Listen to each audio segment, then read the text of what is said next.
대한항공 2대 주주인 국민연금이 조양호 회장의 이사 재선임에 반대하기로 결정했습니다. 조 회장이 횡령과 배임 혐의로 기소되는 등 회사 가치를 크게 훼손했다는 이유입니다. 내일 열리는 주총 표 대결에서 3분의 2 이상의 찬성을 얻지 못하면 조 회장은 핵심 계열사인 대한항공 대표이사직에서 물러나야 합니다. 김은경 전 환경부 장관에 대한 구속영장이 기각되면서 검찰의 환경부 문건 수사가 고비를 맞았습니다. 특히 국정농단과 탄핵 이후 공공기관에 대한 인사권이 제대로 행사되지 못했다면서 김 전 장관의 인사 개입 혐의는 다툼의 여지가 있다고 봤습니다. 경찰이 김학의 전 법무부 차관이 내정되기 8일 전 성범죄 의혹이 사실일 가능성이 크다고 청와대에 보고한 것으로 나타났습니다. 당시 사정당국 관계자는 동영상의 존재까지 수차례 보고했지만 청와대가 이를 묵살하고 김 전 차관 임명을 강행했다고 말했습니다. 김학의 전 차관이 내정된 직후 교체된 김기용 당시 경찰청장이 JTBC와의 인터뷰에서 성범죄 관련 첩보가 청와대에 수차례 보고됐다며 당시 청와대 인사검증 책임자들이 책임을 전가하고 있다고 주장했습니다. 오늘 뉴스룸은 박근혜 정부 청와대 당시 김학의 전 차관 임명을 둘러싼 여러 의혹을 집중 보도합니다. 일본 정부가 초등학생들이 내년부터 사용할 새 교과서에 한국이 독도를 불법 점거하고 있다는 내용을 담은 검정 결과를 발표했습니다. 왜곡된 영토관을 주입시킨다는 우려가 커지고 있습니다. 오늘 새벽 6시 반쯤 강원도 강릉의 해안도로에서 소형 SUV 차량이 가드레일을 뚫고 5m 아래 바다로 추락했습니다. 차에 타고 있던 10대 5명이 모두 숨졌습니다. 여야를 가리지 않은 독설로 논란이 됐던 김현철 통일부 장관 후보자가 오늘 인사청문회에서 부적절한 표현을 깊이 반성한다며 고개 숙였습니다. 이런 가운데 특혜 채용 의혹이 불거진 조동호 과학기술정보통신부 장관 후보자의 차남은 텅 빈 이력서를 내고 카이스트에 채용된 것으로 파악됐습니다. 인천 계양구의 한 공영 주차장입니다. 선착순으로 판매하는 전기권을 구입하기 위해서 새벽부터 줄을 서고 있는 모습인데요. 도심 속 주차 전쟁의 현장을 밀착 카메라에 담았습니다. 마스크가 필요 없는 세상으로. 내일을 바꾸는 현대 수소전기차.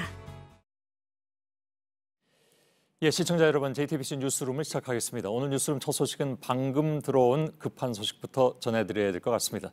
대한항공 주주총회를 하루 앞두고 두 번째 대주주인 국민연금이 조양호 한진그룹 회장의 이사 연임을 반대하기로 했습니다. 조 회장이 그룹 경영권을 온전하게 행사하려면 핵심 계열사인 대한항공을 장악하는 것이 필수적이죠. 그런데 2대 주주인 국민연금 그리고 해외 주요 기관 투자가들도 속속 연임 반대로 돌아서면서 내일 주총에서 이게 어떻게 될지 모르는 상황이 됐습니다. 다시 말해서 양측 간의 치열한 표대결이 벌어지게 됐다는 것입니다. 내일 주총 장소인 대한항공 본사에 나가 있는 정재우 기자를 좀 연결하도록 하겠습니다. 자, 정재우 기자, 이틀 동안 경론을 벌인 것으로 알고 있습니다. 대개 이런 경우에 오후 6시 정도면 결론이 나오는데 조금 전인 7시 한 40분 정도가 돼서야 이 결론이 나와서 그만큼 좀 치열하게 경론이 있었다는 얘기가 되는데 몇 대 몇으로 된 겁니까? 예, 최종 결과는 반대 6에 찬성 4였습니다. 주주권 행사분과 4대4 동률로 나왔는데 책임 투자분과 2명이 추가로 참석해 최종 결과는 6대4가 됐습니다. 예, 6대4라는 수치 자체가 굉장히 좀 그동안에 논의가 굉장히 좀 치열했다라는 것을 그대로 보여주고 있는 것 같습니다. 내일 주총에서 조양호 회장을 그렇다면 다시 이사로 선임할지 결정을 하게 되는 것인데 어떤 영향을 끼치게 될까요? 오늘 반대 결정이. 예, 조 회장이 내일 다시 대한항공의 대표이사가 되려면 주총에서 먼저 사내 이사가 돼야 합니다. 그러기 위해선 출석 주주 3분의 2 이상의 찬성표가 필요한 상황입니다. 내일 오전 9시에 제가 지금 서 있는 이곳 대한항공 공항동 본사 강당에서 주주총회가 열리게 됩니다. 현재는 회사 측이 보안구역이라고 막고 있는 상황이라 안에 들어갈 수는 없습니다. 예, 오늘 국민연금 쪽의 회의 내용이 좀 자세한 게 알려진 게 있습니까? 이 결과 말고? 현재는 지금 바로 발표 직후에 제가 지금 나와 있는 상황이기 때문에 추가적인 취재가 더 필요한 상황입니다. 예, 아직까지 알겠습니다. 밝혀진 것은 없습니다. 예, 그러면 저하고 연결한 이후에라도 마저 좀 취재를 해서 뉴스 시간에 가능하다면 당시 분위기를 좀 전해줬으면 좋겠습니다. 자, 국민연금이 반대 입장을 정한 만큼 이제 남은 변수는 해외 기관 투자가들로 보이는데 이미 반대 의사를 밝힌 곳도 있죠. 예, 그렇습니다. 조양호 회장의 우호 지분이 33.4%, 그리고 이대주주인 국민연금이 11.6%를 갖고 있습니다. 이외에 약 24% 비중인 외국 투자가들이 어느 쪽 손을 들어주느냐에 따라서 결과가 달라질 수 있습니다.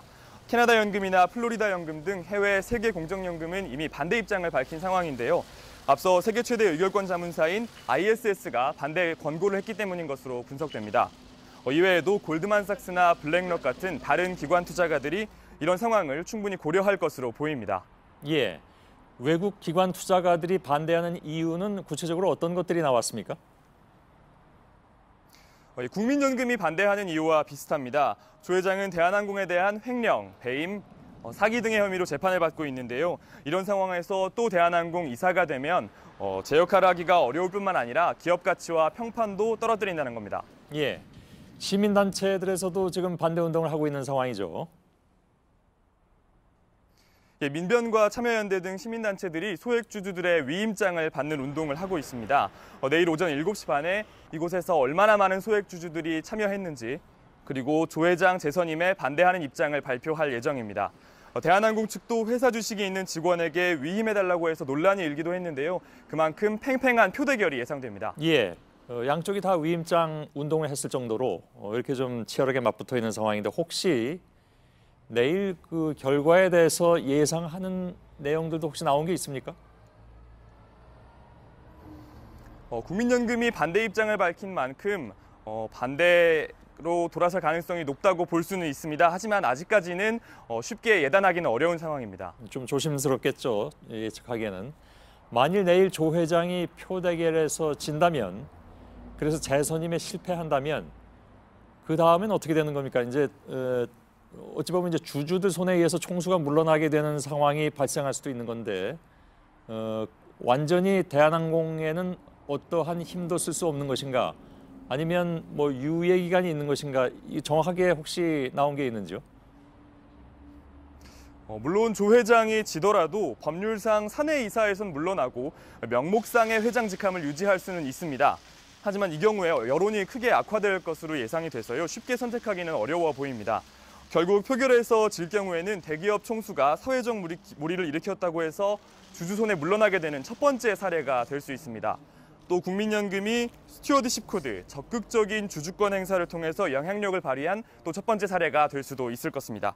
이른바 총수 리스크, 오너 리스크에 대해서 국민연금을 비롯한 주주들이 제동을 걸 수 있다는 경고가 될 것으로 보입니다. 예, 그동안의 국민연금의 이른바 스튜어드십 코드 이 부분에 있어서는 많은 관심을 끌긴 했는데 11번 시도해서 11번 전부 실패한 것으로 지난번에 얘기가 나온 바가 있습니다. 이번이 이제 그야말로 첫 번째 사례가 되는 그런 상황인 것 같은데 혹시 지금 대한항공 앞에 가 있으니까 대한항공 내 분위기가 읽히는 게 있나요? 대한항공 본사 측은 현재 안으로도 접근을 막고 있습니다. 그래서 제가 지금 본사 앞에 나와 있기는 한데요. 뒤에 보시면 플랜카드가 주주 여러분 환영합니다. 이런 플랜카드가 걸려 있습니다.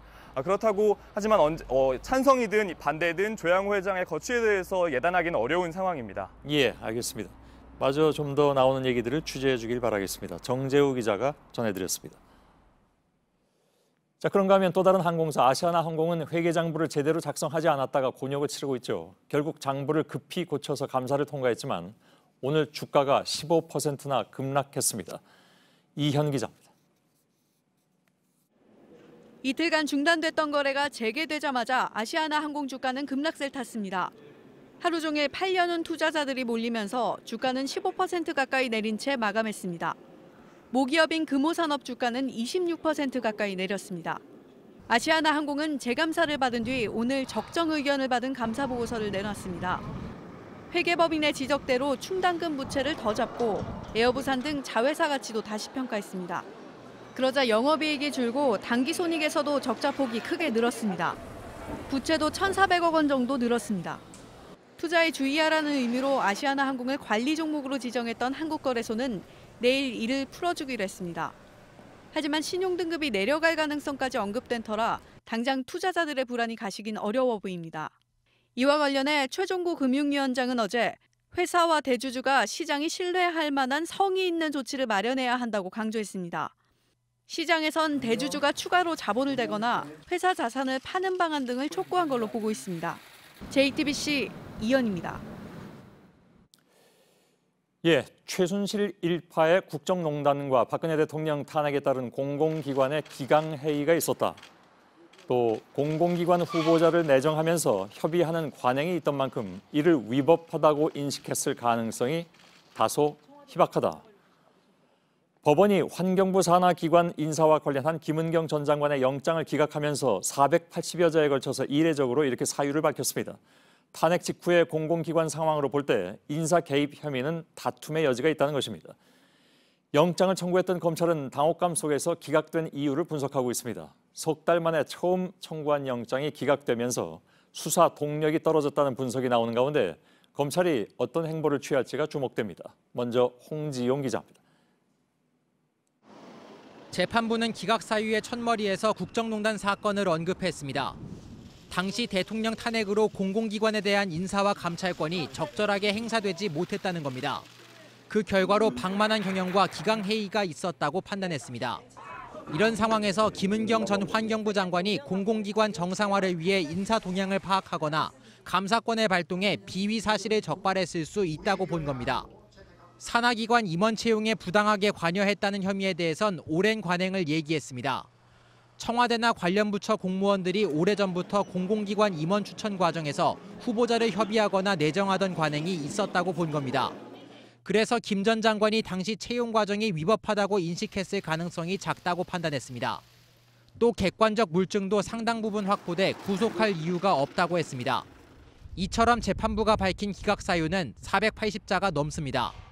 특히 최순실 일파의 국정농단으로 공공기관 기강이 해이해졌다는 등의 표현은 김 전 장관 측이 제시한 의견을 일부 받아들인 것으로 파악됩니다. JTBC 홍지용입니다. 네, 이렇게 영장이 기각되면서 당장 검찰 수사가 차질을 빚을 것으로 보입니다. 검찰 움직임과 함께 향후의 수사는 어떻게 진행이 될지 현장 취재 기자를 연결합니다. 김필중 기자가 나가 있습니다. 첫 영장부터 기각이 된 셈입니다. 검찰 반응은 어떻게 나오고 있습니까? 네, 검찰은 공식적인 입장을 내놓진 않았습니다. 하지만 당혹감을 감추긴 어려워 보입니다. 검찰은 김은경 전 환경부 장관을 단 한 차례 조사한 뒤 전격적으로 구속영장을 청구했습니다. 그만큼 자신감을 보인 건데 어제 있었던 영장 심사에서도 수천 쪽에 달하는 수사 기록을 보낸 만큼 상당한 자신감이 있는 모습이었습니다. 검찰 수사는 청와대로 향하고 있었는데 이것도 좀 멈칫할 것 같습니다. 네, 그렇습니다. 검찰은 김 전 장관의 신병을 확보하면 청와대 윗선에 대한 수사에 조금 더 속도를 낼 것을 기대하는 모습이었습니다. 환경부 관계자들과 인사에 대한 논의를 했다는 의혹을 받고 있는 신미숙 균형인사 비서관을 곧 소환 조사할 계획인 걸로 알려졌었는데요. 하지만 이번 영장이 기각이 되면서 이 같은 수사에도 차질이 생긴 게 아니냐 이런 분석이 나오고 있습니다. 검찰의 입지가 좀 좁아진 건데 어떻게 대응할지 그러니까 좀 더 구체적으로 취재된 내용이 있죠. 네, 그렇습니다. 환경부 산하기관 등 복수의 관계자들에 따르면 지난해 환경부 산하기관 임원 채용 때 특이한 일이 있었다고 합니다. 환경부 측이 청와대 낙점 인사 쪽에게 면접 예상 질문과 함께 답변서까지 적어서 보내줬다는 건데요. 검찰도 해당 진술과 물증을 모두 확보한 것으로 알려졌습니다. 검찰은 이런 수사 내용을 토대로 청와대 윗선과의 연결고리 여부 등을 조금 더 수사해 나갈 것으로 보입니다. 김필준 기자였습니다. 검찰은 김은경 전 장관 말고도 청와대 신미숙 균형인사비서관이 공모했다고 의심하고 있습니다. 청와대가 낙점한 인사가 환경공단 감사 자리에서 탈락하자 신 비서관이 안병옥 당시 환경부 차관을 불러서 질책했다는 것입니다. 그런데 JTBC 취재진과 만난 안 전 차관은 신 비서관과 의견 차이는 있었지만 질책을 당하진 않았다 이렇게 주장하고 있습니다. 조보경 기자입니다. 청와대가 추천한 인사가 환경공단 감사직에서 탈락한 직후인 지난해 7월 11일이었습니다. 안병옥 당시 환경부 차관이 청와대를 찾아 신미숙 균형인사 비서관을 만났습니다. 검찰은 이날 신 비서관이 안전차관 측을 먼저 부른 걸로 보고 있습니다. 청와대가 추천한 인사가 떨어진 이유를 추궁하면서 경위서를 요구했던 겁니다. 하지만 청와대는 안전차관이 신 비서관을 먼저 찾아왔고 경위를 요구한 일도 없다고 주장했습니다. 취재진과 만난 안전차관은 자신이 먼저 청와대를 찾았다고 했습니다. 다만 채용 과정과 관련해 당시 상황이 어땠는지 얘기한 정도였단 입장입니다. 질책이나 압박은 없었다고도 했습니다. 안전차관은 다만 의견 차이는 있었다면서 소통이 좀 더 잘 됐으면 좋겠다는 정도의 이야기는 할 수 있는 것이라고 주장했습니다. 검찰은 조만간 신비서관을 소환해 외압을 행사했는지 여부를 조사하겠다는 입장입니다. JTBC 조보경입니다. 청와대는 사건이 마무리되는 것은 아니지만 일단 한숨을 돌리게 됐다는 반응입니다. 공공기관장과 임원 임명 절차를 보다 투명하게 할 수 있는 방법을 고민하겠다고도 했습니다. 반면에 자유한국당은 청와대가 사법부를 압박한 결과가 판결로 이어졌다면서 반발했습니다. 안의근 기자입니다. 김은경 전 장관에 대한 구속영장이 기각되자 청와대는 우려했던 최악의 사태는 피하게 됐다며 안도하는 분위기입니다. 김의겸 대변인은 영장 전담 판사의 결정을 존중한다면서 앞으로 장관의 인사권과 감찰권이 어디까지 적법하게 행사될 수 있는지 법원이 그 기준을 정리할 것으로 기대한다고 밝혔습니다. 또 현재 운영되고 있는 공공기관의 장과 임원에 대한 임명 절차를 보다 투명하게 할 수 있는 방법을 고민해 나가겠다고도 했습니다. 이번 일을 계기로 장관의 인사권과 감찰권을 놓고 블랙리스트 논란이 재발되지 않도록 명확한 기준을 세울 필요가 있다는 겁니다. 자유한국당은 영장 청구 이후 청와대의 압박성 발언이 이번 판결에 영향을 줬다고 주장했습니다. 한마디로 청와대의 압박이 제대로 작동했다라고 생각합니다. 이 정권의 사법부 겁박은 농단 수준입니다. JTBC 안의근입니다. 청와대가 김학의 전 차관을 내정하기 정확히 8일 전에 경찰이 성범죄 의혹이 사실일 가능성이 크다고 청와대에 보고한 것으로 나타났습니다. 이 말대로라면 당시 청와대가 보고를 묵살하고 임명을 강행했다는 얘기가 됩니다. 먼저 유선희 기자의 취재 내용을 보시고 김 전 차관 취임 당일에 갑자기 경질돼서 또 다른 의혹을 낳았던 김기용 전 경찰청장 인터뷰 내용을 집중적으로 전해드리겠습니다. 박근혜 정부는 출범 2주 만인 2013년 3월 13일 김학의 당시 대전고검장을 법무부 차관에 내정했습니다. 당시 사정당국 관계자는 경찰이 김 전 차관 내정 8일 전인 3월 5일 청와대에 성접대 의혹이란 걸 처음 보고한 것으로 안다고 말했습니다. 성접대 정황이 담긴 동영상이 있고 의혹이 사실일 가능성이 크다고 보고했다는 겁니다. 하지만 보고를 받은 청와대 민정수석실에선 내사 착수 여부만 따져 물었다고 했습니다. 내사 착수 단계는 아니지만 관련 의혹을 확인하고 있고 성접대 동영상도 곧 확보할 수 있다고 거듭 답변했는데도 받아들여지지 않았다고도 했습니다. 이런 보고가 김 전 차관 임명 전에 수차례 올라갔다는 게 사정당국 관계자의 주장입니다. 당시 민정수석이던 한국당 곽상도 의원은 의혹을 부인했습니다. 내사하는 데 대해서는 어떤 말도 한 바가 없고 허위 보고한 부분에 대한 경위를 확인해 주도록 얘기를 했습니다. 당시 민정수석실 공직기강 비서관이던 민주당 조응천 의원도 김 전 차관 내정 전에 경찰로부터 성접대 의혹을 확인 중이란 보고를 받은 기억이 없다고 말했습니다. 이처럼 박근혜 정부 출범 당시 경찰과 청와대 민정수석실의 진술이 엇갈리면서 관련자들에 대한 소환 조사가 불가피할 것으로 보입니다. JTBC 유선입니다. 꼭 짚어봐야 할 부분이 한 가지가 더 있습니다. 김 전 차관을 임명하기 전에 별장 동영상 관련 보고를 받은 박근혜 전 대통령의 반응은 어땠는가 하는 것입니다. 당시 검증 보고서를 썼던 조응천 의원은 박 전 대통령이 민정수석실을 질책했다는 얘기를 들었다고 말했습니다. 이것이 왜 중요한지 서복현 기자가 보도해드리겠습니다.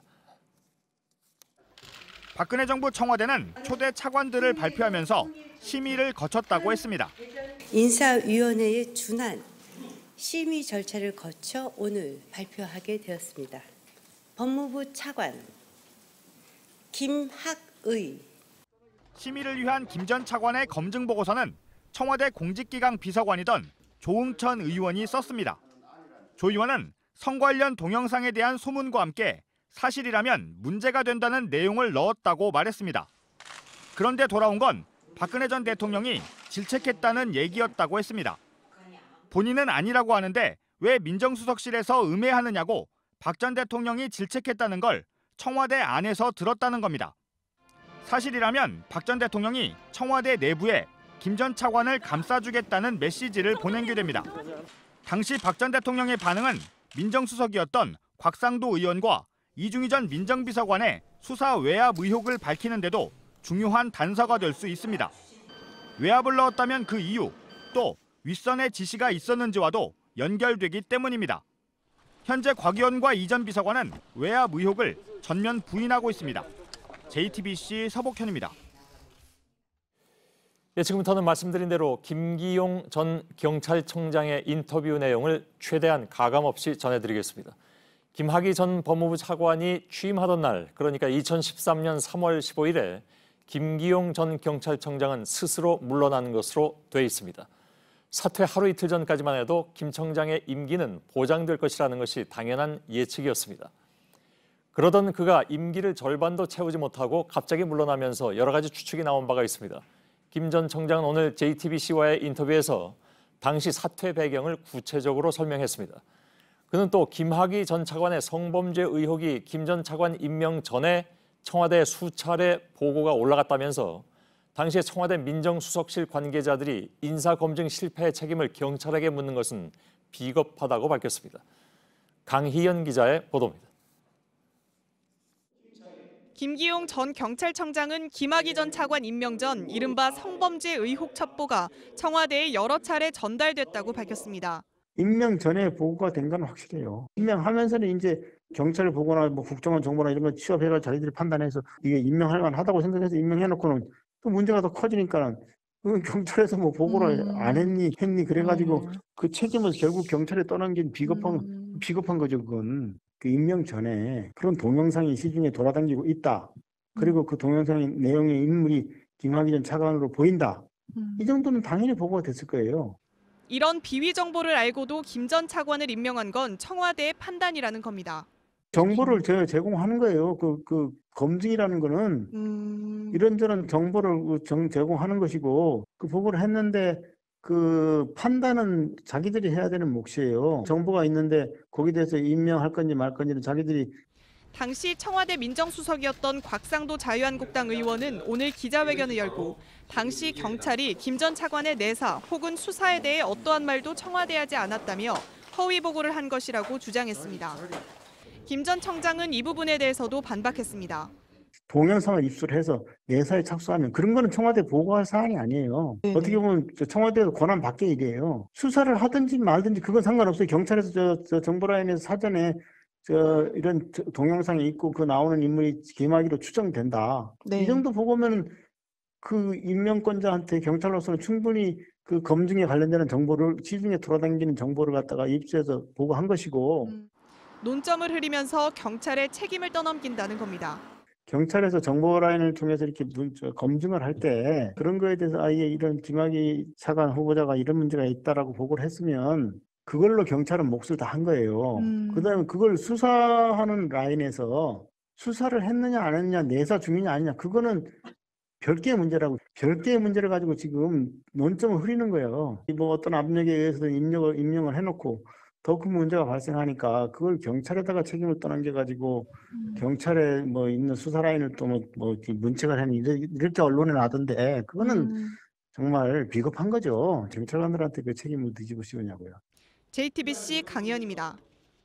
예, 이것이 전부가 아닙니다. 김기용 전 청장은 자신의 사퇴 배경에 대해서도 설명을 했습니다. 청와대가 사퇴를 종용했다는 취지로 말을 했는데 사퇴 통보 시점은 김학의 전 차관 내정 뒤라고 분명히 밝혔습니다. 다만 자신이 물러난 이유는 경찰 조직을 보호하기 위해서라고만 말했습니다. 계속해서 허진 기자입니다. 김기용 전 경찰청장은 자신의 사퇴 배경에 대통령의 의중이 있었다고 말했습니다. 그게 음으로 양으로 이런저런 자의반 타의반 그렇게 해서 결정되는 거죠. 뭐 그걸 압력이라고 할 수 있나요? 임명권자가 어떤 의사결정을 하면 거기에 따르는 것이 뭐 도리죠. 뭐. 대통령의 뜻을 분명히 확인했다는 얘기도 했습니다. 그래서 그런 사람들하고 제가 뭐 홍보를 받고 사고 그런 상황, 그런 차지가 아니고요. 그 당시에 제가 모 경로를 통해서 직접적으로 그 의사를 확인하고 그렇다 그러면 뭐 제가 뭐 기꺼이 제가 무슨 뭐 국가를 위해서 할 수 있는 기회가 여기까지라고 생각하고. 자신이 몸담고 있던 경찰 조직에 피해를 주지 않기 위해서 사퇴를 받아들였다고 설명했습니다. 제 입장에서는 그게 이게 누구 때문에 어떤 건 때문이라고 듣지를 못했어요. 그걸 들은 건 아니고 제가 뭐 때문에 그렇다 그걸 알고 싶지도 않고 다만 정부를 위해서 일을 하는 고위 관료로서 정부의 행정부의 수반이 이제 뭐 당신하고는 더 이상 일하지 않는 게 좋겠다 이렇게 생각을 하고 있다는데 거기다 대놓고 뭐 내가 어떤 조직을 이끌면서 내가 계속 주장하면 조직에 피해가 올 텐데 그럴 수는 없잖아요. 그런 거는 제가 이 자리를 통해서 말씀드리고 싶지는 않습니다. 경로 부분에 대해서는 그냥 그렇게 이해해 주시고요. 다만 저한테 그 메신저가 있었고 직접적으로 이제 제가 그 또 다른 경로를 통해서 확인해 보니까 그게 뭐 그 박근혜 대통령이 임기를 보장한다고 약속을 하고 공약을 하셨지만 뭐 지금 상황이 이러니까 이렇다 좀 해서 그냥 그렇다 뭐 어떤 이유든 간에 국가 수반이기도 하고 행정부 수반이기도 한 사람이 그런 생각을 가지고 있다면 나도 뭐 더 이상 뭐 하고 싶은 생각이 없다 이렇게 된 거죠 뭐.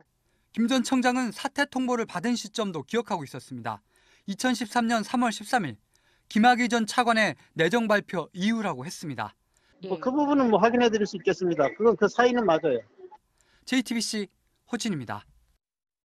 예, 더 전해드릴 내용도 있는데 이것은 2부에서 임소라 기자와 함께 좀 정리를 해가면서 말씀을 드리겠습니다.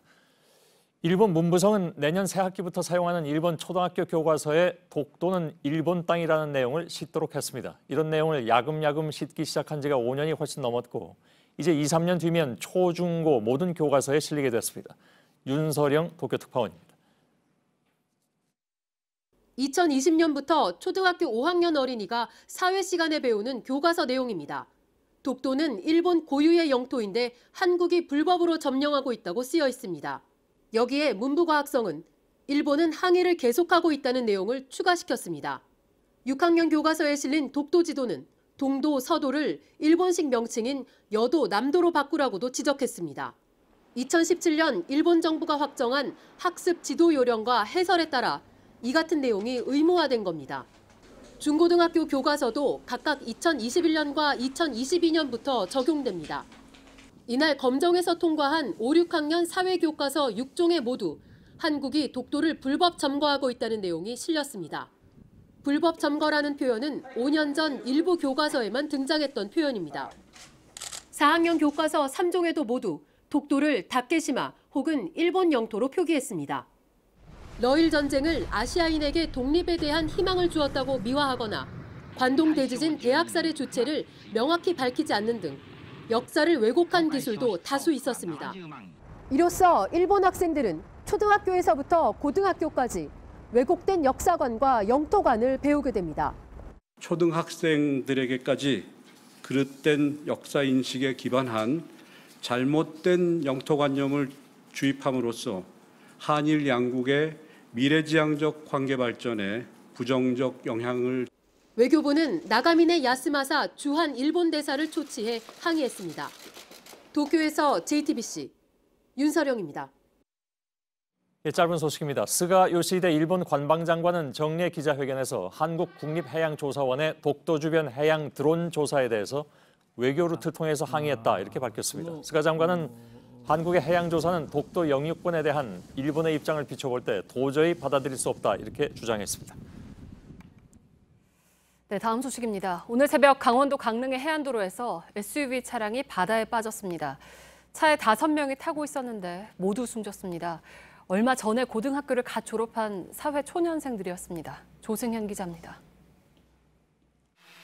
바다에 빠진 차량 뒷부분만 간신히 수면 위로 나와 있습니다. 건져 올린 차량은 앞부분이 심하게 망가졌습니다.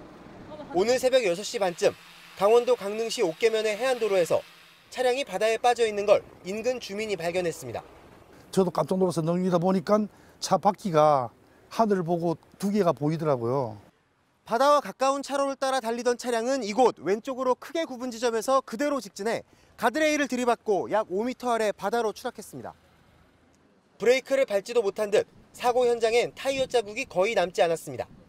차엔 지난달 고등학교를 졸업한 19살 동갑내기 남녀 4명과 18살 김모양이 타고 있었습니다. 출동한 해경이 차를 건져 탑승자를 병원으로 이송했지만 5명 모두 숨졌습니다. 안전벨트를 모두 하지 않아서 중첩적으로 쌓여 있었다. 숨진 5명 모두 강원도 동해시에 살고 있고 그중 남성들은 고교 동창 사이였습니다. 사고 차량은 차량 공유 서비스를 통해 빌렸습니다. 경찰은 음주 여부를 알아보기 위해 탑승자 혈액을 채취해 국과수에 보냈습니다. 또 누가 운전을 했는지 확인하기 위해 차량 블랙박스를 분석하고 있습니다. JTBC 조승현입니다. 네, 이들은 차량 공유 애플리케이션으로 차를 빌렸습니다. 만 20살도 되지 않아서 공유업체 규정상 빌릴 수 없지만 선배의 아이디와 비밀번호를 사용했습니다. 공유업체나 렌터카 회사의 신원 확인이 허술하다는 비판입니다. 정영재 기자입니다. 두 남성이 택시에서 내립니다. 주차된 차를 둘러보더니 몰고 나갑니다. 강릉 해안도로에서 바다로 떨어지기 2시간 전 10대 남학생 2명이 차를 빌려가는 모습입니다. 차량 공유 애플리케이션을 이용했습니다. 업체 규정상 만 21살 이상 운전 경력이 1년이 넘어야 차를 빌릴 수 있었습니다. 숨진 10대들은 면허는 있었지만 나이 제한에 걸리자 선배의 계정을 사용했습니다. 실제로 다른 사람의 아이디와 비밀번호로 차량을 빌리는 게 가능한지 시도해봤습니다. 다른 사람의 핸드폰에 앱을 깔고 면허증과 카드가 등록된 계정을 입력했습니다. 차종을 고르고 예약 시간을 설정하자 차량 문이 열리고 시동도 걸립니다. 무인 시스템이기 때문에 운전자가 누구인지 확인할 길이 없습니다. 미성년자나 술에 취한 운전자들이 빌리는 경우도 자주 있습니다. 지난해 11월 충남 홍성에서 술에 취한 대학생이 이런 서비스를 통해 빌린 차를 몰다 사고를 내 3명이 숨졌습니다. 업계 관계자는 빌린 차를 다른 사람에게 넘겨주는 걸 완전히 막긴 어렵다고 말합니다. 다만 다음 달부터 지문이나 2차 비밀번호 등의 추가 인증 절차를 도입하겠다고 밝혔습니다. JTBC 정영재입니다. 경찰은 어제 청담동 주식 부자로 불린 이희진 씨의 부모를 살해한 혐의를 받는 김다운 씨의 신원을 공개했죠. 오늘은 얼굴까지 공개하겠다고 했고 그래서 마스크를 씌우지 않았습니다. 그러나 옷 속에 고개를 파묻어서 결과적으로는 공개되지 않았습니다. 김 씨는 죄송하다면서도 자신이 살해하지 않았다고 거듭 주장했습니다. 문상혁 기자입니다. 김다운이 얼굴을 푹 숙인 채 경찰서에서 나옵니다. 여전히 살해 혐의 부인하는 건가요? 예. 추가 범행 계획이 계획하신 거 맞는 건가요? 아닙니다. 자신이 이희진 씨 부모를 살해하지 않았다고 했습니다. 그러나 숨진 피해자들에겐 죄송하다고 말했습니다. 피해자들한테 한 말씀 해주시죠. 너무 죄송하고 제가 책임져 받고 나오겠습니다. 경찰은 김 씨의 신상을 공개하기로 결정하면서 오늘 마스크를 씌우지 않았습니다. 하지만 김 씨가 옷 속에 고개를 숙이면서 얼굴은 드러나지 않았습니다. 경찰은 오늘 김 씨에게 강도 살인 등 5개 혐의를 적용해 검찰로 넘겼습니다. 중국으로 달아난 3명의 공범들에 대해선 현지 수사당국과 공조해 계속 추적에 나섭니다. JTBC 문상혁입니다. 네, 피해자 김다운 씨가 이 씨 부부를 살해했다고 결론 내린 이유를 좀 보겠습니다. 경찰은 현장에서 범행 흔적을 지우는 데 사용한 표백제 통을 발견하고 여기에 주목했습니다. 김 씨가 치밀하게 계획 범죄를 저질렀다는 정황을 포착한 겁니다. 최규진 기자입니다. 김다운은 지난해 3월부터 이희진 씨 부모의 재산을 노리고 범행을 계획해왔다는 게 경찰의 결론입니다. 김 씨는 이 씨 부부를 휴대전화기로 몰래 촬영하고 차에 위치 추적기까지 달아 미행했습니다. 범행 당일인 지난달 25일엔 외출한 이 씨 부부가 귀가하기 전 김 씨가 표백제를 들고 미리 집에 들어가는 모습이 CCTV에 찍히기도 했습니다. 처음부터 강도살인을 계획하고 집에서 기다렸다는 겁니다. 이뿐 아니라 김 씨가 신었던 운동화와 흉기에서 발견된 피해자들의 혈흔도 증거로 제시됐습니다. 경찰은 김 씨가 이희진 씨 아버지에게 빌려준 2천만 원을 받지 못해 범행했다는 주장도 근거가 없다고 밝혔습니다. 김 씨는 이 씨 부모와 사실상 모르는 사이였던 걸로 조사됐습니다. 특별한 직업 없이 경제적으로 어려움을 겪어오던 중 일명 청담동 주식부자로 유명한 이모 씨의 부모인 피해자들이 많은 돈을 가지고 있을 것으로 생각하여 김 씨는 범행으로 훔친 5억 원 중 3억 원가량은 가족에게 보관하고 1억 2천만 원을 변호사 선임 등에 쓴 걸로 파악됐습니다. JTBC 최규진입니다. 이부진 호텔신라 사장의 프로포폴 투약 의혹을 수사하는 경찰이 해당 성형외과에서 마약류 관리 대장을 조작했을 가능성을 조사하고 있습니다. 병원 직원들의 카카오톡 대화방에선 이런 의심이 들 만한 대화가 오가기도 했습니다. 보건소가 마약류 대장을 제대로 관리하지 못한다는 우려도 커지고 있습니다. 이수진 기자입니다. 이부진 호텔신라 사장에게 프로포폴을 놓아줬다는 의혹을 받는 서울 강남의 성형외과입니다. 경찰이 병원 직원들의 카카오톡 대화방 내용을 입수했습니다. 직원이 마약류 장부 관리가 어려워지는 것 아니냐고 묻습니다. 그러자 다른 직원이 힘든 정도가 아니라 수량이 맞지 않는다고 답합니다. 프로포폴 관리에 문제가 있다는 뜻으로 해석할 수 있는 대목입니다. 경찰은 이런 대화를 근거로 압수수색에서 확보한 병원 기록에 문제가 없는지도 조사하고 있습니다. 조작 여부 등을 따져보겠다는 겁니다. 마약류를 다루는 병원을 보건소가 제대로 관리하지 못했다는 지적도 있습니다. 강남구 보건소가 문제의 성형외과를 점검한 건 2012년이 마지막입니다. 의혹이 제기된 2016년을 포함해서 지난 7년간 한 번도 마약류 관리 대장을 확인하지 않은 겁니다. 식약처는 2년마다 점검을 권고하고 있지만 보건소는 매년 전체 병원의 14% 정도만 직접 점검했습니다. 나머지는 모두 자율에 맡겼습니다. 강남구 보건소는 담당 인력이 1명밖에 없어 모든 병원을 점검하기는 어렵다고 했습니다. JTBC 이수진입니다. 네, 코카인과 같은 마약과 달리 병원에서 프로포폴을 자주 씁니다. 그래서 프로포폴 사건 때마다 합법이다, 불법이다, 엇갈린 주장들이 뒤섞여서 나옵니다. 최근 이부진 사장도 불법 투약한 사실이 없다고 주장했죠. 그렇다면 이걸 가르는 기준이 뭘지 바로 팩트체크하겠습니다. 오대영 기자, 명확한 기준이 있습니까? 그렇습니다. 법으로도 판례로도 이미 정리가 돼 있습니다. 네, 근데 다른 마약은 한 번만 투약을 해도 불법이잖아요. 근데 프로포폴은 그렇지 않은 거죠? 네, 프로포폴은 마약류로 분류가 돼 있습니다. 이 중독성이 있고 오남용 가능성이 있기 때문입니다. 마약류는 크게 세 가지로 나뉘는데요. 네. 마약 126종입니다. 그리고 향정신성 의약품, 대마로 나뉘고 프로포폴은 향정신성 의약품에 해당이 됩니다. 수면 마취용으로 널리 쓰이지만 용도와 수량을 철저하게 통제하는 엄연한 마약류입니다. 네, 그러면 합법하고 불법의 경계가 뭔가요? 두 가지입니다. 첫째, 의료용이 아니라면 다 불법입니다. 그리고 의료 목적이라고 하더라도 필요 없는 데 썼다면 법에 어긋날 수가 있습니다. 네. 구체적인 판단 기준도 판례에 나와 있습니다. 프로포폴을 맞은 총 기간과 횟수, 빈도, 간격 등을 다 따집니다. 시술에 꼭 필요했는지도 보게 됩니다. 네, 그러니까 상습적인지 아닌지가 중요하겠지만 그 밖에도 여러 정황을 이제 다 종합해서 판단을 한다는 거잖아요. 그렇습니다. 2013년에 프로포폴 사건이 있었습니다. 당시 판결문을 확인해 봤습니다. 유죄를 선고받은 피고인들은 적게는 146번, 많게는 321번 맞았습니다. 3년에서 6년에 걸쳐서였습니다. 의사와 환자 모두 프로포폴을 꼭 맞지 않아도 되는 시술이라는 점을 미리 알고 있었습니다. 네, 근데 지금 이부진 사장은 치료 목적이었다라는 입장을 계속해서 지금 밝히고 있죠. 그렇습니다. 특히 이런 점을 강조하고 있습니다. 흉터 치료, 눈꺼풀 처짐 수술 목적으로 병원을 찾았다라는 겁니다. 하지만 전문가들은 시술에 수면 마취가 있었다면 꼭 필요했는지를 구체적으로 파악해 봐야 하는데 횟수와 간격, 빈도 등을 면밀히 따진 뒤에야 치료용이었는지 아닌지를 결론 내릴 수 있다고 말했습니다. 네, 팩트체크 오대영 기자였습니다.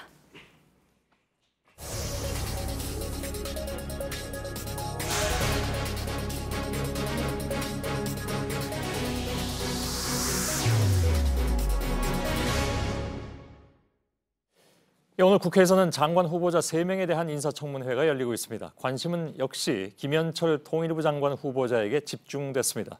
이희정 기자가 지금 국회에 나가 있습니다. 자, 이희정 기자, 청문회는 지금도 진행 중이라고 들었습니다. 예상대로 김현철 후보자의 과거 발언들이 부각되고 있는 것 같은데 어떤 내용들이었습니까? 네, 김현철 장관 후보자 청문회는 조금 전 속개가 돼서 지금은 추가 질의가 막 시작됐습니다.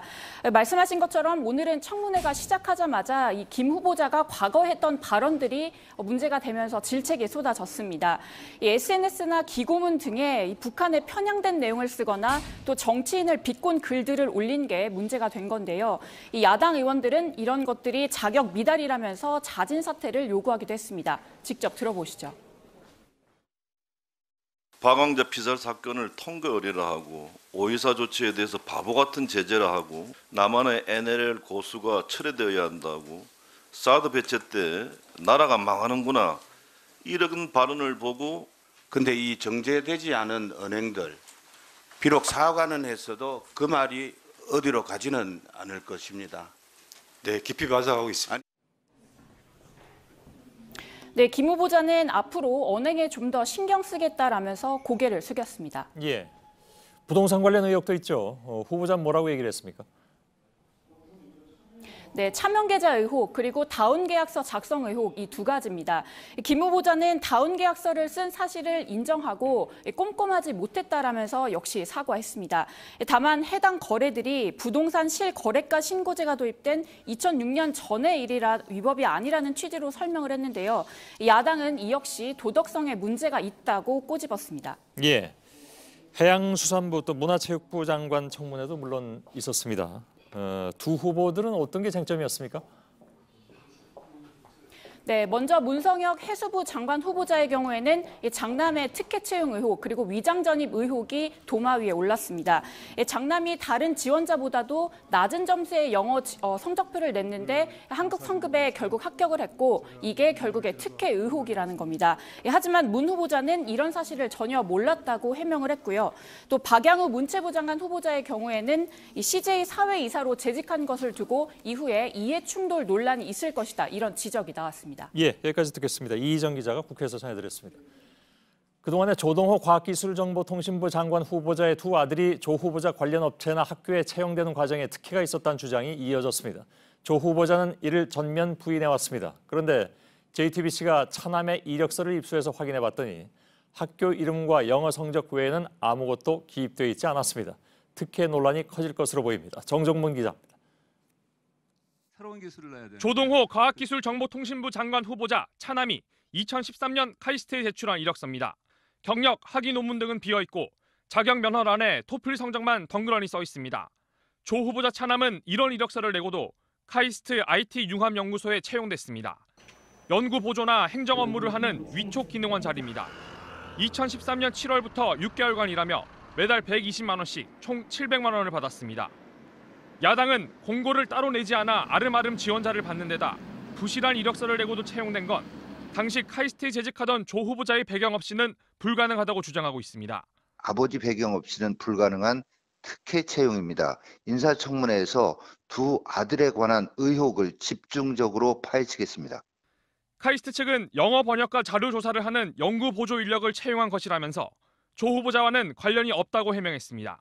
하지만 조 후보자가 사내이사로 있던 전기차 개발 업체에서 장남이 인턴으로 일하는 등 두 아들 모두 특혜 채용 의혹을 받고 있어 내일 청문회에선 특혜 채용 문제가 핵심 쟁점이 될 것으로 보입니다.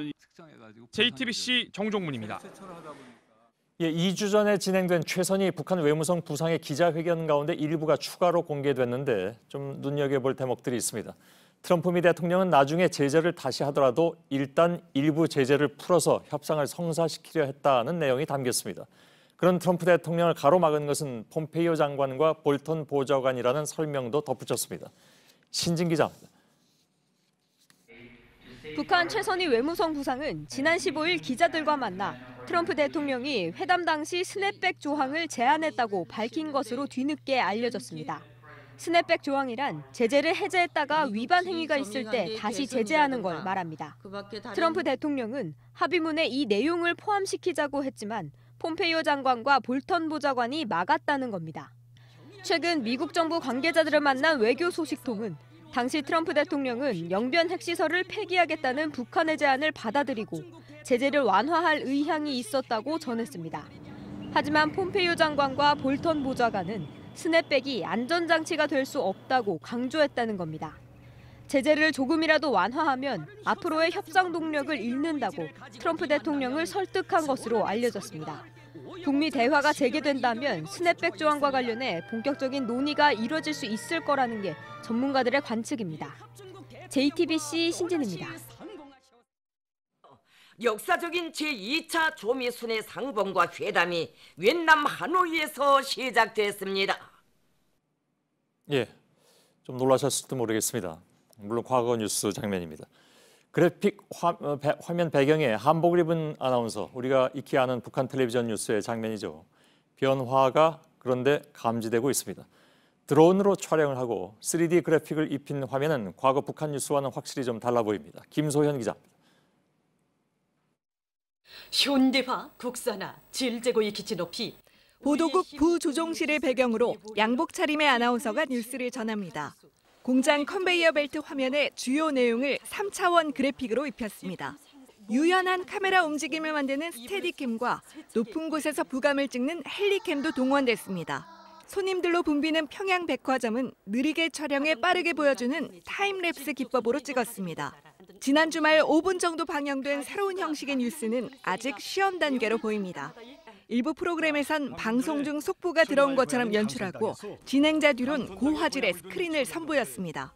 김정은 위원장 신년사 발표도 집무실 소파에 앉아서 하는 등 파격을 시도했고 하노이 회담을 당일에 전하는 등 보도 속도도 빨라졌습니다. 북한 주민 5명 중 1명이 스마트폰을 쓰는 상황에서 외부 영상을 접한 주민들의 눈높이를 고려한 걸로 보입니다.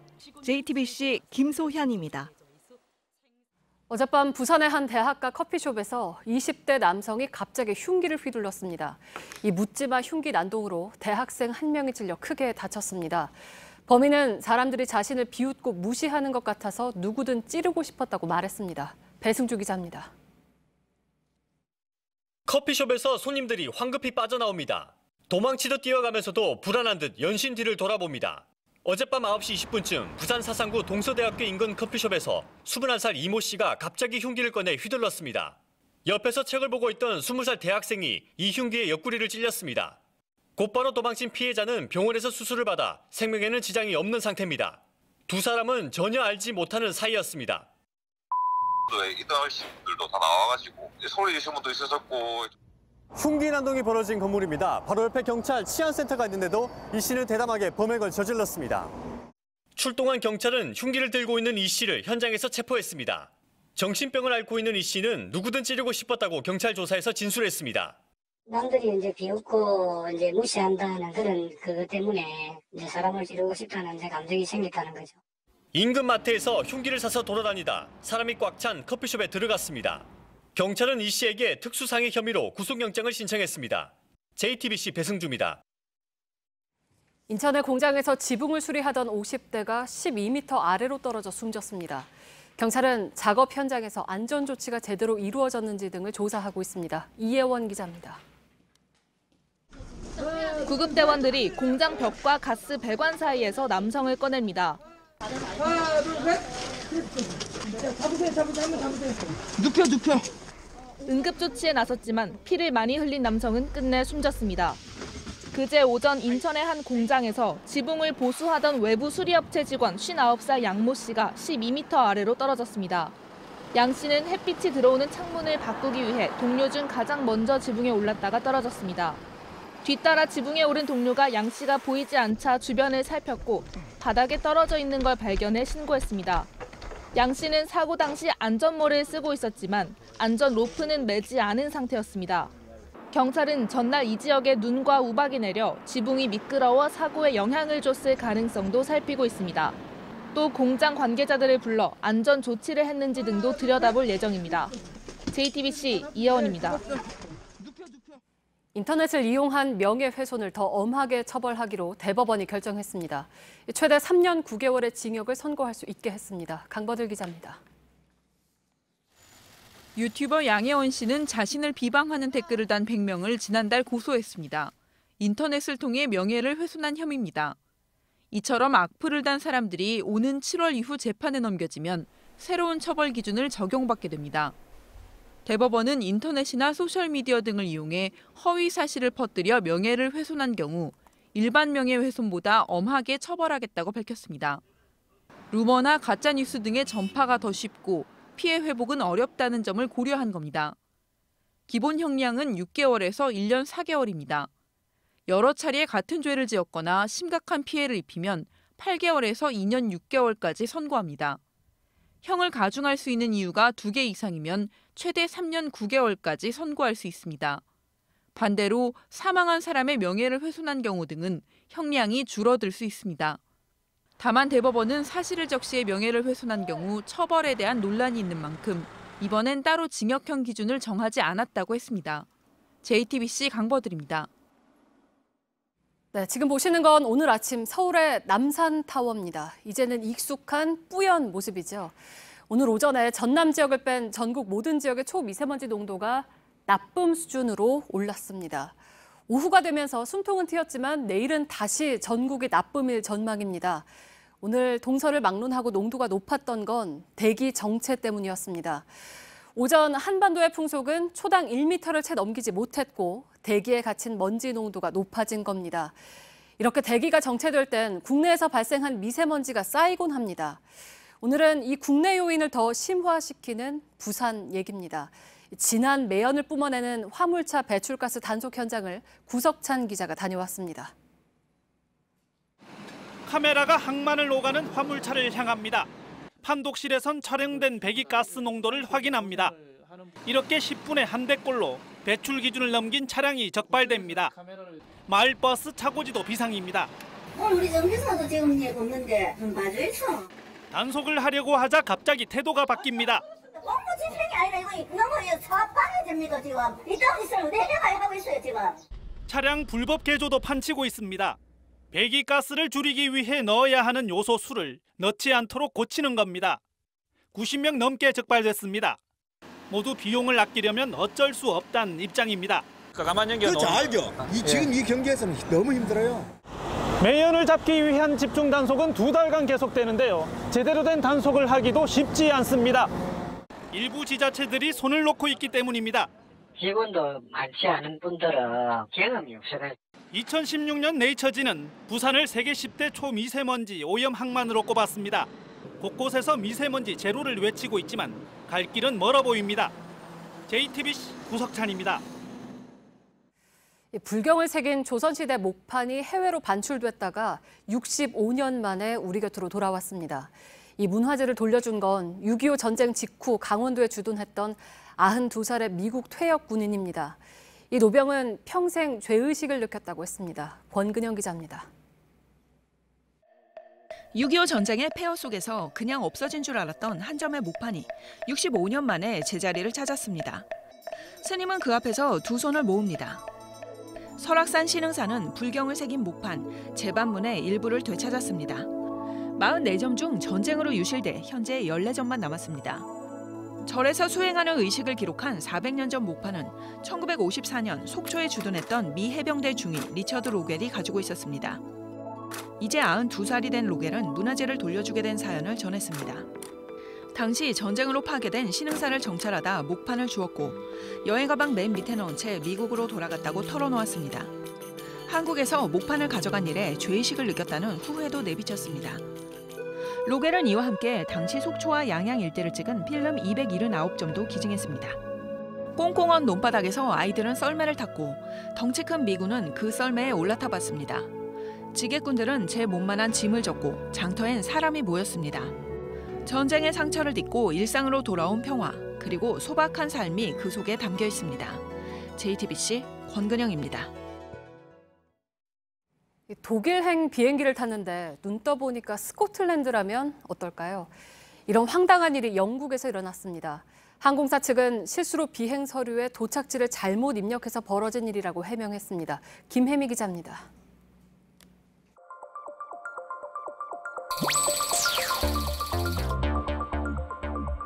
영국 항공 여행기는 현지 시간 25일 오전 7시 반쯤 런던을 출발했습니다. 도착지는 독일 듀셀도르프였습니다.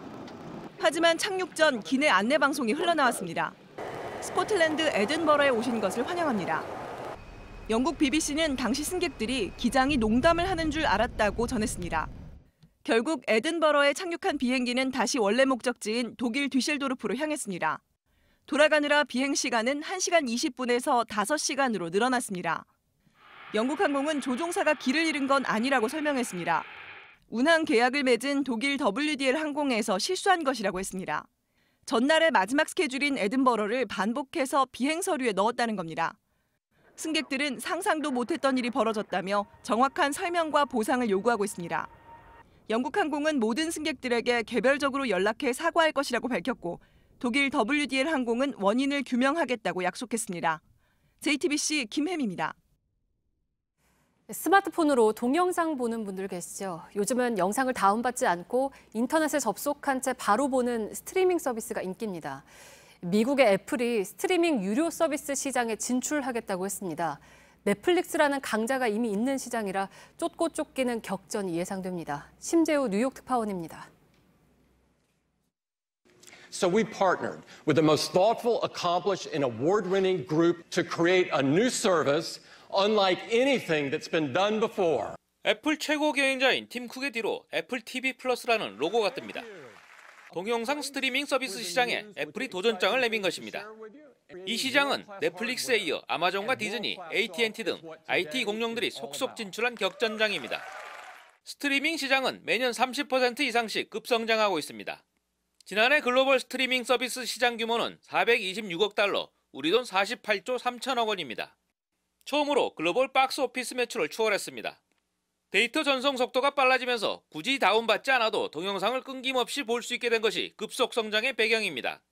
현재 시장 1위는 전 세계 1억 4천만 명의 구독자를 보유 중인 넷플릭스입니다. 애플은 전 세계에 깔린 14억대 아이폰, 아이패드를 믿고 이 시장에 뛰어들었습니다. 일단 시장의 반응은 차갑습니다. 발표 당일 뉴욕 증시에서 애플 주가는 1.21% 떨어진 반면 넷플릭스는 소폭 상승했습니다. 애플이 확보한 동영상 콘텐츠가 턱없이 부족하다는 평가 때문입니다. 뉴욕에서 JTBC 심재호입니다. 인천의 한 사찰 앞에 있는 15m 높이의 나무에 사흘째 매달려 있던 길고양이를 소방대원들이 구조했습니다. 고양이가 나무에서 내려오지 못하고 있다는 주민의 신고를 받고 출동한 소방대원들은 그물망과 사다리차로 구조해서 바로 풀어줬습니다.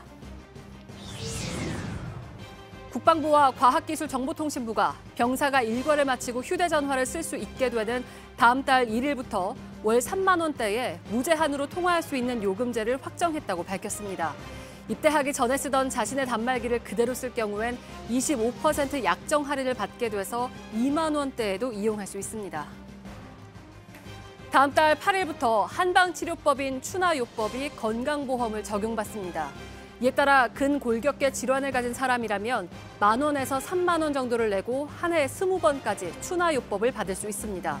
추나요법은 손으로 몸을 밀고 당겨서 비틀린 관절이나 근육을 교정하는 치료법입니다. 서울시가 지난해 관광객들이 청계천에 던진 행운의 동전을 모은 3천만 원을 서울장학재단에 기부하기로 했습니다. 행운의 동전은 지난 2005년 10월 청계천이 복원된 이후 시민들이 자발적으로 팔석담의 행운을 빌며 동전을 던져서 모이기 시작했습니다. 지금까지 우리 돈 3억 7천여만 원이 모였고 외국 돈도 34만 전 넘게 모였습니다. 강한 스파이크부터 떠오르는 배구에서 때론 한 점을 뽑기 위해 1분 가까이 공을 주고받는 경우가 있습니다. 이런 랠리가 끝난 뒤엔 선수들은 기뻐하고 슬퍼할 힘도 없어서 코트에 드러누워 버리곤 합니다. 이도성 기자입니다. 끝날 듯하면서도 끝나지 않은 공격과 수비. 빠른 화면으로 돌려보니 한 점을 뽑기까지 37초가 걸렸습니다. 네트를 오고 간 횟수만 10번. 스파이크와 블로킹을 하기 위해 8번이나 뛰어올랐던 이재영은 득점하고는 결국 바닥에 드러누웠습니다. 마지막 공을 잡지 못한 선수도 엎드린 채 한동안 일어나지 못했습니다. 이 장면을 지켜보던 감독도 힘이 빠졌는지 허리를 숙입니다. 배구에서 한 점은 한 번의 공격으로 결정되곤 합니다. 강한 스파이크가 성공하면 2, 3초면 한 점을 뽑을 수 있습니다. 그러나 끈질긴 수비가 이어질 땐 언제 끝날지 알 수 없습니다. 한 달 전 여자 배구에선 한 점이 나기까지 58초가 걸렸습니다. 모두 17번의 공격이 오갔습니다. 한시도 눈을 뗄 수 없게 하는 이런 랠리는 여자 배구의 인기로 이어지고 있습니다. 올 시즌 한 점을 뽑는 데 주고받은 랠리 평균 횟수는 여자가 남자보다 1회 정도 많습니다. 강한 스파이크로 기억되는 배구. 그러나 그보다 더 강렬한 건 언제 점수가 날지 또 누가 이길지 알 수 없는 랠리에 있는지 모릅니다. JTBC 이도성입니다.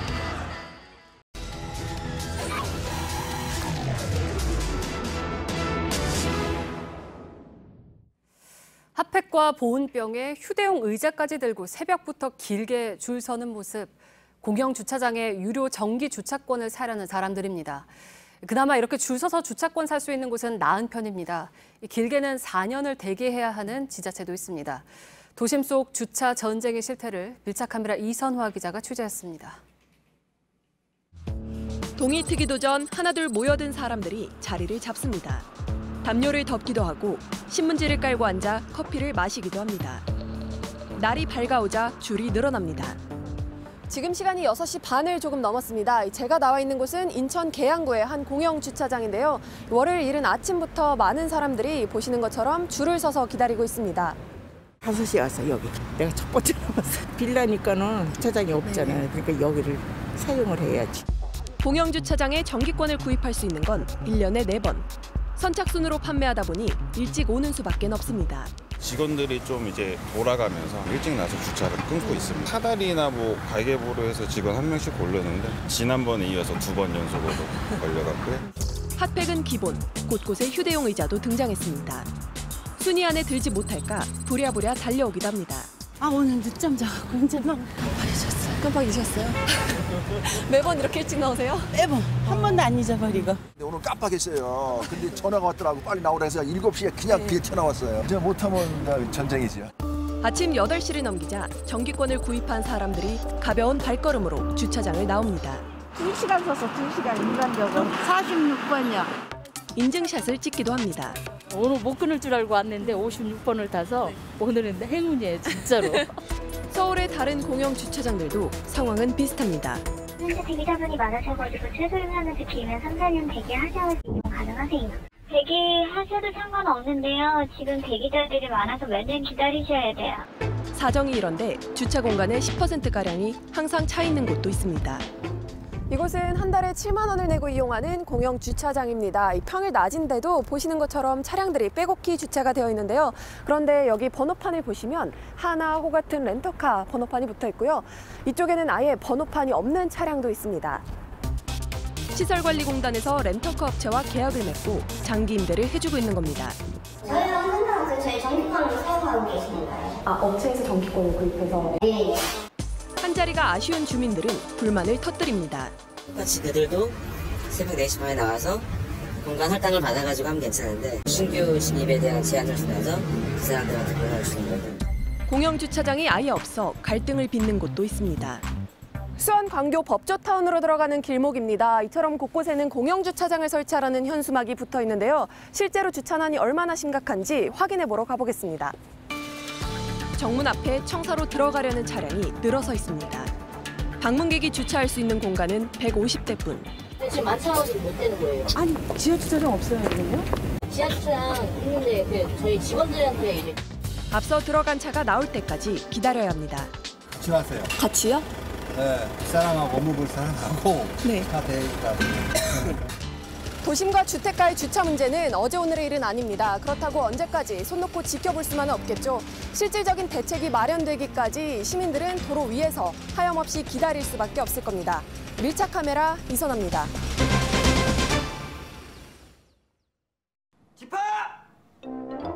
나 100%가 뭐지? 아 진짜 1등급이 2개고 제조일 때까지 다 있으니까 100% 믿고 마실 수 있는 우유라니까요. 요즘 이 뜻도 모르고 우유를 마셨나? 우유가 신선하고 맛있으면 됐지. 그게 나 100%예요. 알고 있었어. 이 중에 하나라도 빠진 우유는 나 100%가 아니죠. 그거 모르겠어요? 이래서 나 100%구나. 서울우유.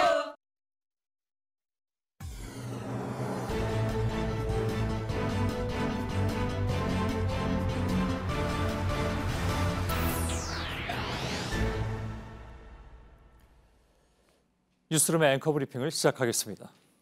당신이 대일본 제국 법정에서 이 말을 한다면 사형은 면하게 해주겠네. 일본의 판사들은 끊임없이 그를 회유하고자 했습니다. 하얼빈역에서 붙잡힌 청년 안중근. 판사들이 원한 대답은 이것이었습니다. 내가 이토 히로부미를 저격한 것은 그의 정책을 오해했기 때문입니다. 그러나 내가 그를 살해함에 있어서 실로 목적이 있거늘 어찌 정책을 오인하였다 하겠는가. 그래서 그는 항소도 감형 요구도 하지 않았습니다. 재판부가 공정한가의 여부를 떠나서 자신이 한 행동에 대해서 떳떳했기 때문이었습니다. 오늘은 청년 안중근이 순국한 지 딱 109년이 되는 날입니다. 한편 전직 대법원장에 대한 재판 또한 본격 시작됐습니다. 다른 것도 아닌 가해국의 전범 기업에게 유리한 판결을 이끌어내고자 재판에 개입했다는 의혹.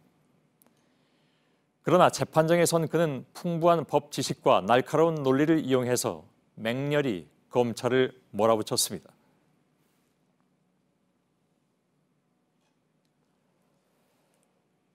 목소리가 쩌렁쩌렁 울렸다.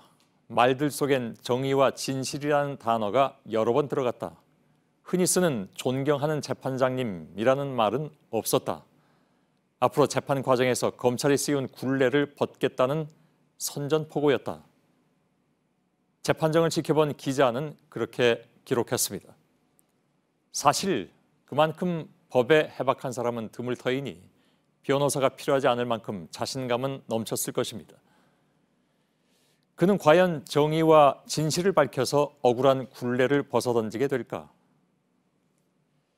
다시 청년 안중근의 이야기로 돌아가 보죠. 지극히 공정하지 못했던 가해국의 편파적인 재판과 사형 판결. 그러나 자신에게 떳떳했으며 한치의 부끄러움도 없었던 그는 지극히 공정하지 않았을 판결을 받아들였습니다.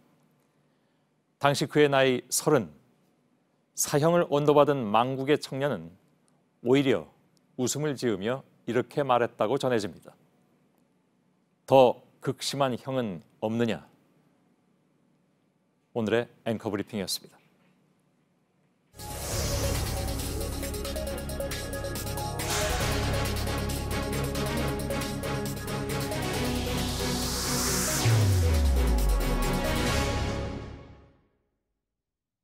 앞서 국민연금이 한진그룹 조양호 회장이 대한항공 이사로 다시 선임되는데 반대하기로 했다는 소식을 전해드렸죠. 2대 주주입니다. 국민연금의 경우에. 그래서 이것이 만일에 내일 재선임 하지 못하는 데까지 연결이 된다면 그 파장은 상당할 것으로 보입니다. 여기에 국민연금은 SK 최태원 회장의 이사 선임에도 반대하기로 했다고 합니다. 어떻게 결정이 됐는지 또 대한항공 측의 반응은 나와 있는지 속보를 좀 전해드리도록 하겠습니다. 대한항공 본사 앞에 나가 있는 정재우 기자를 연결하도록 하죠. 자, 정 기자, 대한항공 측이 입장을 내기로 했다는데 혹시 반응이 나왔는지요? 예, 짤막한 반응을 내놨습니다. 먼저 국민연금의 결정이 장기적으로 주주 가치를 고려하지 않은 것이라며 매우 유감스럽다는 뜻을 밝혔습니다. 특히 조 회장의 횡령, 배임 혐의와 관련해 아직 사법부 판결이 나오지 않았다며 무죄 추정의 원칙을 무시했다고 주장했습니다. 또 국민연금의 결정이 다른 투자자에게도 영향을 주는 만큼 신중했어야 했다. 그렇게 이야기를 했습니다. 대한항공도 국민연금의 결정이 파괴력이 있다는 것을 알고 상당히 우려하는 것으로 보입니다. 예. 자, 오늘 결론이 나오기까지 굉장히 시간이 오래 걸렸습니다. 이틀 동안 토론을 했고 또 원래 예정된 시간보다 더 늦어지면서 결론이 나왔습니다. 혹시 좀 그 과정이 전해지고 있는지요? 예, 오늘 오후 3시 반부터 시작해 6시까지 결론이 나올 예정이었습니다. 수탁자 책임 전문위원회에서 입장을 결정하는데요. 이번 경우에는 주주권 행사분과위원회에서 결정할 예정이었습니다. 그런데 찬반이 팽팽한 상황이 되자 전체위원회까지 다시 열었고요. 이 과정에서 시간이 많이 걸렸습니다. 결국 다른 분과인 책임투자분과위원 2명이 참석해서 최종 결과는 6대4로 반대로 결정된 겁니다. 예. 자, 뒷얘기는 뭐 나중에 더 나올 것 같습니다. 그런데 국민연금이 대한항공 조양호 회장뿐만이 아니라 조금 전에 말씀드린 것처럼 SK 최태원 회장의 사내이사 선임에도 반대하기로 했다. 이런 얘기가 전해지고 있군요.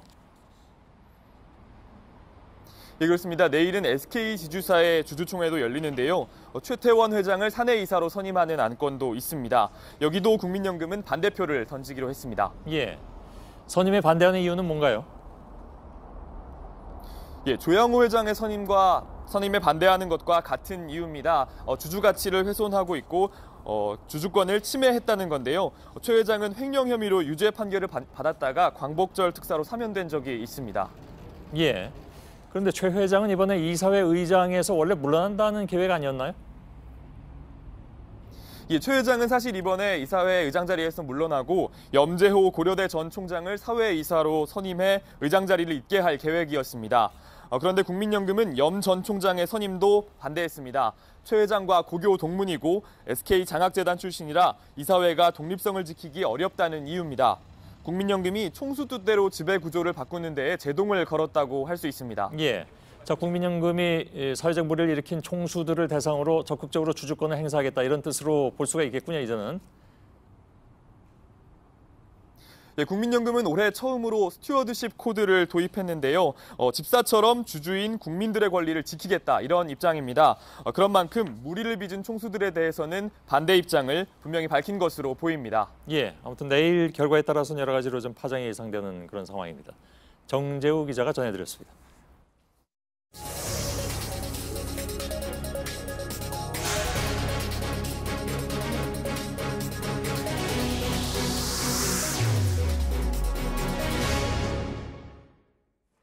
네, 김학의 전 법무부 차관 성범죄 의혹에 대한 보도를 이어가겠습니다. 김 전 차관이 취임하던 날 스스로 자리에서 물러난 김기용 전 경찰청장 인터뷰를 중심으로 여러 가지 의혹을 좀 살펴보겠습니다. 정치부 임소라 기자 나와 있습니다. 임소라 기자, 지금 수사 시작점이라고도 할 수가 있겠죠. 경찰이 청와대에 보고를 했냐? 당시 경찰청장은 보고를 했다라고 밝혔잖아요. 네, 김기용 전 청장은요, 곽상도 당시 민정수석 등 청와대 검증 관련자들이 논점을 흐리고 있다, 더 나아가서 비겁하다고까지 했습니다. 잠깐 들어보시죠.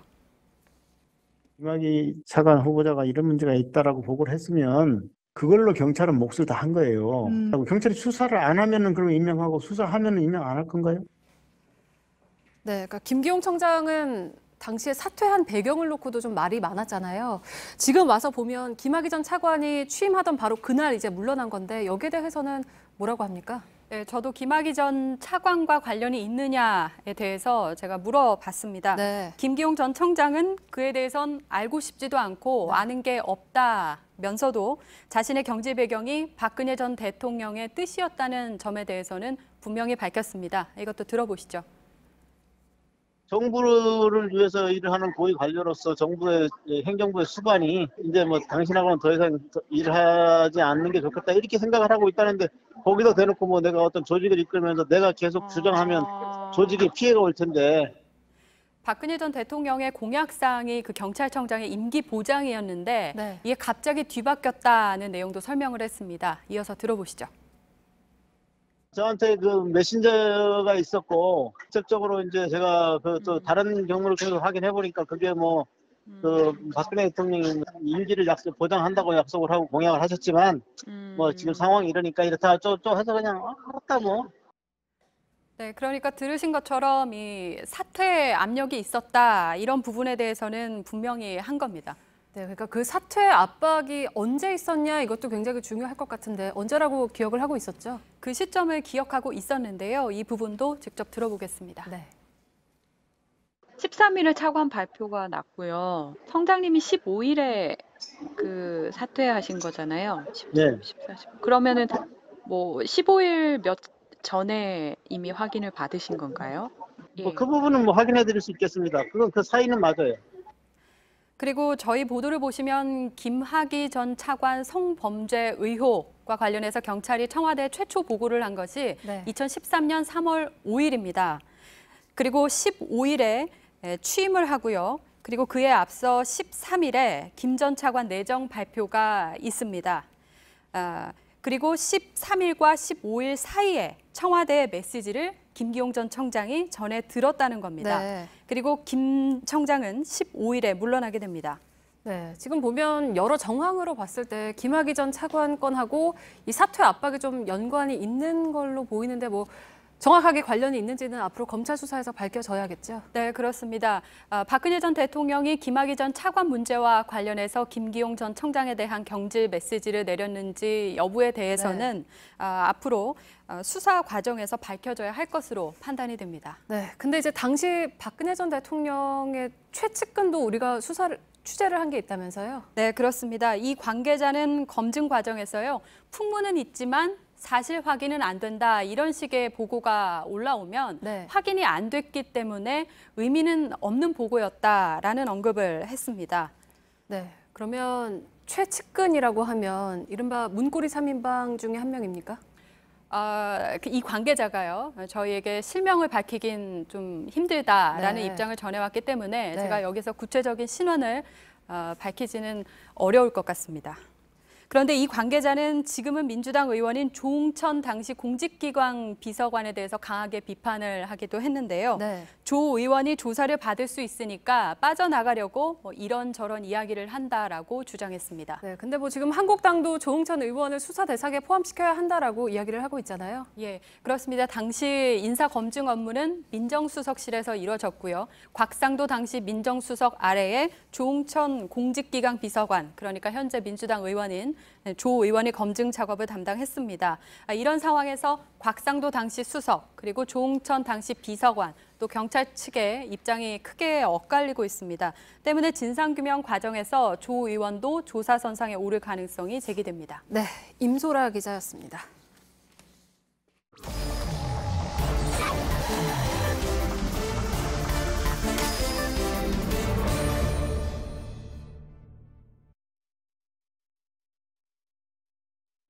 예, 제가 좀 늦었습니다. 비하인드 뉴스를 시작하겠습니다. 박성태 기자가 옆에 나와 있습니다. 첫 키워드 열죠? 예, 첫 키워드는 어색한 만남으로 잡았습니다. 예, 감기네요. 예. 조심하시지. 예. 어떤 만남입니까? 오늘 국회에서는 3명의 장관 후보자에 대한 청문회가 있었는데요.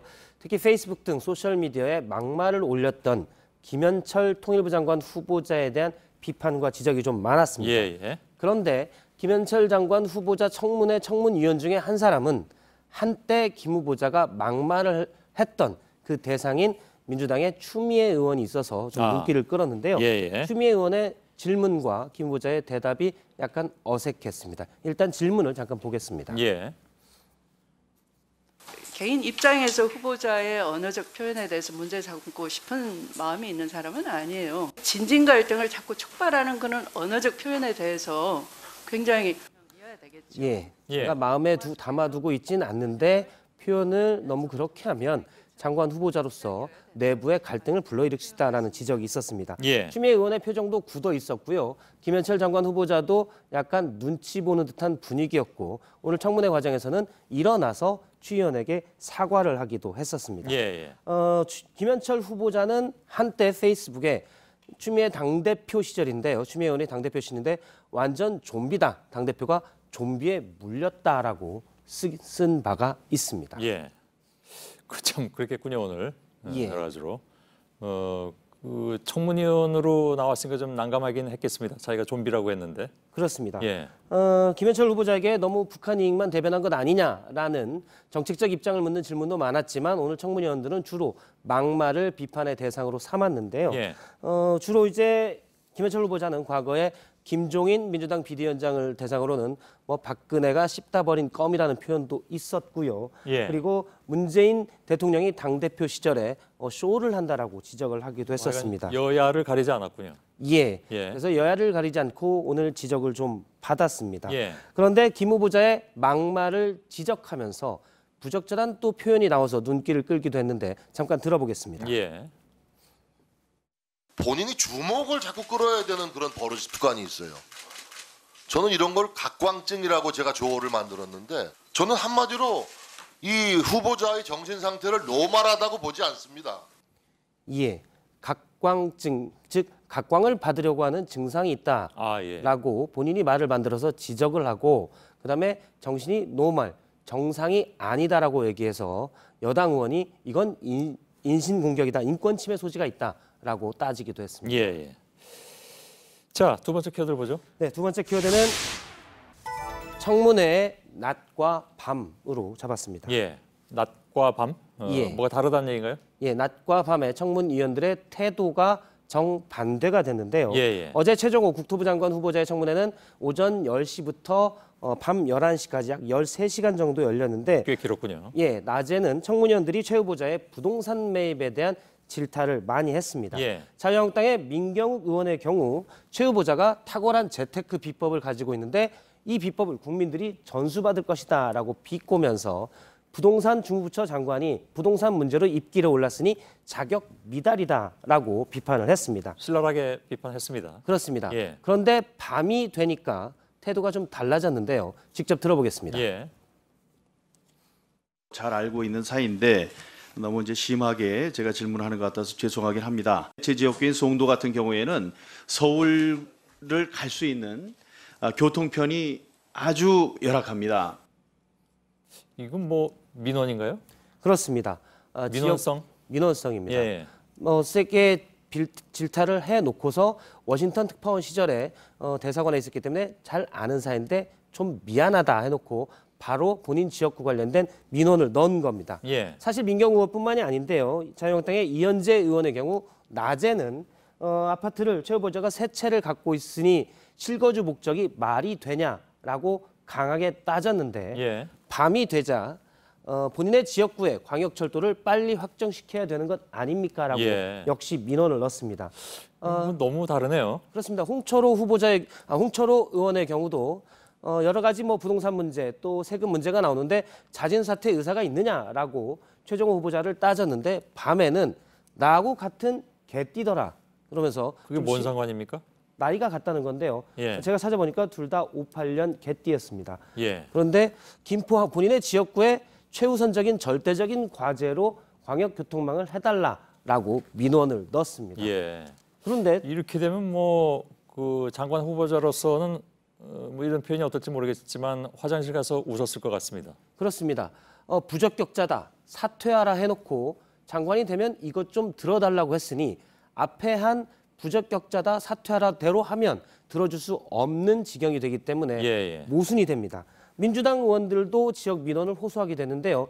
이런 민원 자리가 밤에 주로 많다 보니 이은권 자유한국당 의원이 이게 무슨 민원 자리냐 좀 위원장이 제지해달라라고 요청하기도 했는데 당시 이제 국토교통위의 위원장도 서면으로는 여러 가지 민원성 질문이 있던 상황이어서 제지는 없었습니다. 낮과 밤은 이렇게 달랐으니까 낮엔 기자들이 많아서 그랬다는 거죠? 그렇습니다. 낮에는 기자들이 많은데 밤 8시에 주로 방송 뉴스들이 시작을 하기 때문에 그 전에 기자들이 빠지기도 하고요. 생중계 카메라도 낮에는 많다가 밤에는 좀 줄어듭니다. 이 때문에 밤에는 민원이 들어가는 겁니다. 그래도 그렇지 좀 너무 심하네요. 저 정도면. 마지막 키워드인가요 이제? 마지막 키워드는 문화체육관광부의 전문성으로 잡았습니다. 체육에 따로 이렇게 따옴표를 친 이유가 있나요? 예, 그렇습니다. 오늘 박양호 문화체육관광부 후보자의 청문회가 있었는데 바른미래당의 이동섭 의원이 문화체육관광부 장관 후보자들이 지금까지 체육에 대한 전문성이 좀 없었다라고 따졌습니다.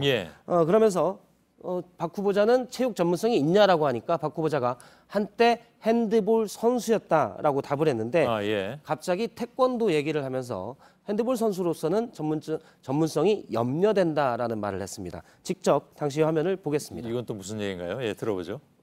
줄 알아요? 저희들 어렸을 때부터 했습니까? 동네에서 이렇게 대련하고 꽤 했는데요.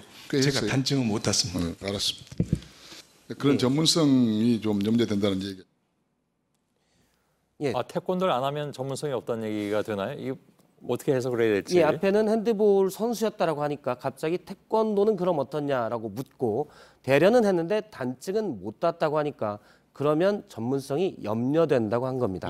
체육에는 분명 핸드볼도 당연히 들어가는데요. 그렇죠. 그런데 우생순도 있는데. 그렇습니다. 이동섭 의원이 공인 태권도 구단이어서 이 의원은 종종 국감에서도 도복을 입고 나오기도 하고 태권도만 강조를 했는데 핸드볼 선수 출신에 대해서 전문성을 염려해서 이건 지적받을 수 있다라는 말이 나옵니다. 격파 시범도 보였군요. 그렇습니다. 국감 때면 매년 도복을 입고 국회에서 격파도 하고 태권도 연맹 총재로 있습니다. 그렇습니까? 알았습니다. 여기까지 듣죠. 박성태 기자였습니다. 내일 중부지방에는 아침부터 비가 오는 곳이 있겠습니다. 강수량이 5mm 안팎에 그치겠습니다. 내일 초미세먼지 농도는 경남, 전남, 제주를 빼고 모두 나쁨 수준일 거란 예보입니다. 저희들은 내일도 최선을 다하겠습니다. 고맙습니다.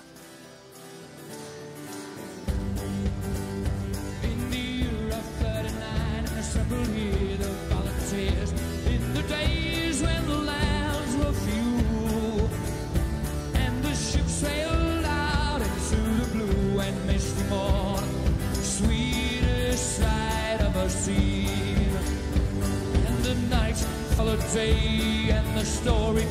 say to score brave souls inside. For so many a lonely day sailed across the milky seas. Never look back, never fear, never cry. Don't you hear my